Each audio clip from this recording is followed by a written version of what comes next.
digitalisation, c'est pas quelque chose qui nous fait peur. Parce que la digitalisation, c'est des capteurs. Les capteurs, c'est des choses qu'on connaît depuis une trentaine ou quarantaine d'années. Le data, c'est-à-dire l'information. Bon, on a déjà depuis une vingtaine d'années des automates qui sont très performants et qui peuvent communiquer. Parce que cette communication, elle se fait déjà à l'intérieur du usine, avec une possibilité de commande de l'extérieur. Maintenant, c'est encore un pas qu'on doit entamer, exactement, et c'est à notre côté. Ce que je veux dire, c'est que pour chaque objectif qu'on veut atteindre, il y a trois composantes qui sont principales. C'est des compétences, des systèmes, et ça c'est un développement du système, et le comportement. Alors, moi, si les compétences, ils existent chez nous.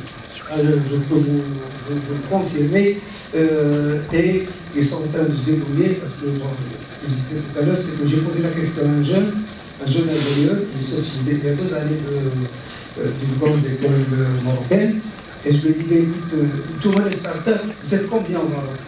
Ben, maintenant, c'est un chiffre, moi j'entends bien entendre 40, 50, il m'a dit que nous sommes 500.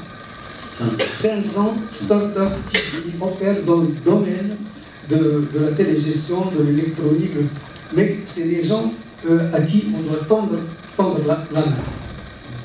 La main est sauvée. Exactement. La main est sauvée. Mais côté compétences et côté système, ça ne fait pas peur. Mais l'autre côté qui est le plus important, c'est le comportement. Et le comportement, parce qu'à chaque fois qu'on a des reproches à nous faire, ou à faire, on les fait aux employés. Alors que le chef d'entreprise, c'est lui qui doit donner l'exemple. Parce qu'un employé, on ne peut pas lui imposer de faire une chose que vous ne faites pas.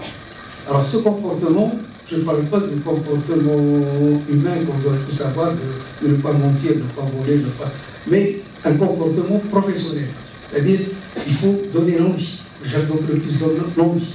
Il faut que le chef d'entreprise développe l'ambition de ses collaborateurs. Il faut que le chef d'entreprise dise à ses collaborateurs là où il veut aller.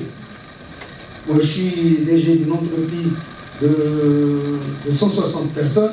Eh bien, croyez-moi que je profite des 160 cerveaux que j'ai. Et je dis bien, et parfois, chez un petit opérateur, il me donne une idée qui peut parfois sauver l'entreprise.